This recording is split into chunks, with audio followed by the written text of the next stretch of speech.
itu keluar lagi darah, bukan plek ya bun, jadi keluar darah segar ada bercampur plek. Halo Bun, terima kasih ya yang selalu nonton video aku. Jangan lupa di subscribe. Halo bun, assalamualaikum warahmatullahi wabarakatuh. Balik lagi di channel aku, Nita Dewi.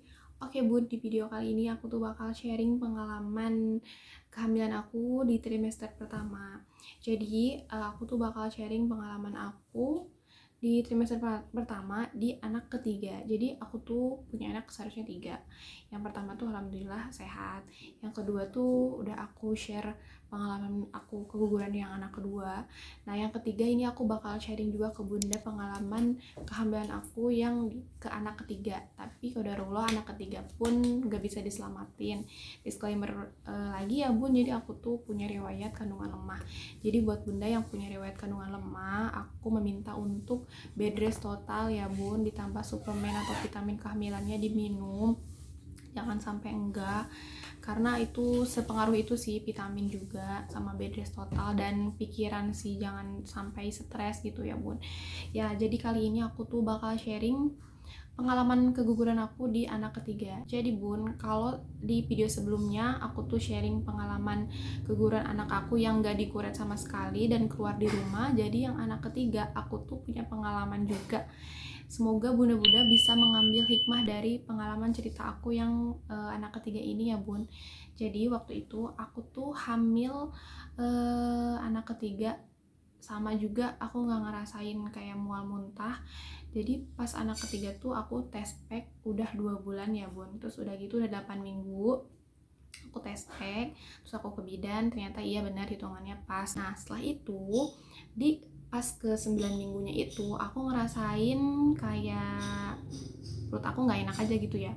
Perut aku nggak enak, tiba-tiba keluar flek biasa ya bun, kayak segaris doang. Setelah itu setelah plek aku bed rest total, karena aku udah tahu aku harus antisipasi karena aku punya riwayat kehamilan lemah. Jadi aku harus bed rest. Aku bed rest total 1 minggu. Setelah itu nggak ada lagi tuh bun, nggak ada lagi keluar plek. Aku langsung beraktivitas kembali. Setelah beraktivitas kembali aku langsung ngerjain kayak biasa ibu rumah tangga ya bun. Jadi aku kerjain pekerjaan rumah segala macem. Terus pas sorenya nggak tahu kenapa itu keluar lagi darah, bukan plek ya bun, jadi keluar darah segar ada bercampur plek. Waktu itu keadaannya di 17 Agustusan. Terus udah gitu aku bed rest, waktu pagi-paginya kan aku jadi panitia Agustusan tuh waktu itu. Terus aku mikirnya gini, aku nggak ngerjain apa-apa nih di jadi panitia, aku bakalan duduk aja gitu ya, kayak ngikutin semua acara, cuman aku nggak ikut serta gitu di dalamnya. Tapi meskipun kayak gitu ya bun, meskipun kita cuma duduk aja ngeliatin, bunda bener-bener sepengaruh itu ya.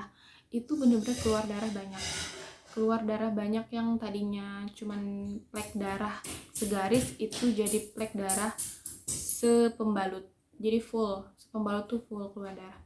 Panik dong waktu itu karena aku ada riwayat keguguran dan ngerasain keluar darah gumpalan-gumpalan yang bikin aku takut sampai sekarang. Jadinya aku langsung lari ke UGD. Waktu itu aku langsung dibawa ke UGD. Terus pas dicek sama bidannya, ternyata itu aku udah pembukaan 1 bun. Jadi udah mau keguguran kata si bidannya. Tapi bidannya konsultasi ke dokternya baiknya gimana. Terus udah dikonsultasi, pada saat itu jam 4 sore aku dikonsultasi, kata dokter SPOG-nya harus dikuret. Nah gini bun, jadi aku tuh salahnya kenapa waktu pas aku dijadwalin untuk kuret itu aku langsung iya-iyahin gitu ya bun. Seharusnya aku kayak pilih opsi lain gitu, kayak pulang dulu lah, bed rest dulu, karena itu aku keluar darah, cuman aku nggak ngerasain kayak kram perut atau sakit gitu kayak keguguran yang ke anak kedua ini.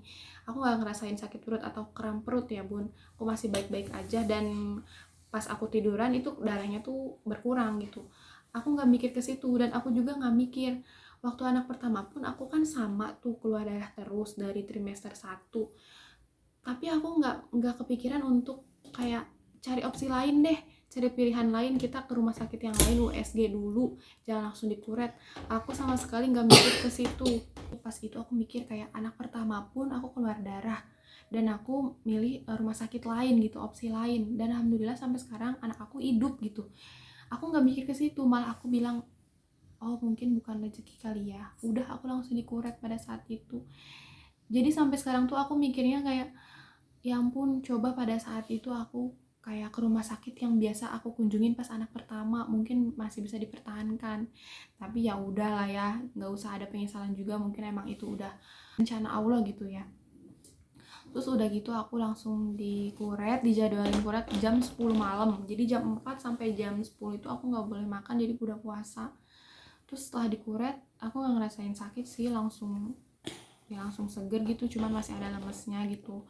Dan aku sampai sekarang kayak mikir kayak nanti pada saat aku hamil lagi dan ngerasain plek, mending aku konsultasi ke rumah sakit yang dulu nanganin anak aku yang pertama gitu ya. Karena kalau kayak gitu tuh harusnya bun, misalkan yang di sini harus kuret, bunda tuh harusnya tuh cari opsi lain atau rumah sakit lain, apakah benar harus dikuret atau masih bisa dipertahankan. Dan misalkan kayak ada waktu nih 2 minggu untuk kayak bed rest total dulu, kalau misalkan emang bisa dipertahankan ya insya Allah nggak keluar darah apapun gitu ya. Soalnya pas pengalaman anak pertama aku juga sama keluar darah. Terus waktu itu sama dokter SPUG suruh bed rest total 2 minggu. Kalau 2 minggu emang gak keluar darah, nanti dicek lagi di sini. Kalau emang masih bisa dipertahankan ya udah dipertahankan, gak jadi dikuret. Aku juga nggak diresepin kayak penguat gitu, nggak. Aku bener-bener bed rest total di rumah. Terus aku banyakin makan telur putihnya doang gitu. Sama sekali aku nggak minum penguat. Aku cuma minum suplemen. Vitaminnya tuh nanti aku cantumin ya, vitamin aku yang anak pertama tuh, yang pas aku keluar darah tuh vitaminnya apa, nanti aku cantumin kayak gini nih. Nah kayak gitu. Jadi pelajaran buat bunda, kalau emang bunda ngerasain kayak keluar darah, plek, jangan langsung ke UGD, bunda harus USG dulu. Kalau emang bisa dipertahanin nunggu 2 minggu, mendingan bunda nunggu 2 minggu, karena itu tuh sayang gitu. Kayak bayi ini tuh pengen hidup gitu, tapi kita malah diudahin, malah menyerah gitu, nggak nyari opsi lain gitu. Kayaknya sayang banget sih bun gitu. Mungkin itu aja sharing video kali ini ya bun. Kalau bunda-bunda punya pertanyaan atau mau sharing, langsung di kolom komentar aja ya bun, langsung di komen mau sharing apa, semoga aku bisa menjawabnya juga ya bun. Aku doain semoga bunda-bunda di sini yang lagi hamil trimester pertama bisa berjuang sehat-sehat, pokoknya bed rest total, jangan banyak pikiran, pokoknya cari tontonan-tontonan yang lucu-lucu, pokoknya kalau bisa makan coklat biar mengurangi stresnya gitu ya. Kalau emang lagi pendarahan jangan dipikirin, pokoknya afirmasi diri sendiri kalau ibunya sehat, anaknya sehat, kayak gitu, nggak akan kenapa-napa gitu, insya Allah semuanya baik-baik aja. Jangan lupa berdoa juga, semoga masih rezeki bunda-bunda gitu ya. Terima kasih yang sudah menonton, jangan lupa di subscribe video ini. Terima kasih, wassalamualaikum warahmatullahi wabarakatuh.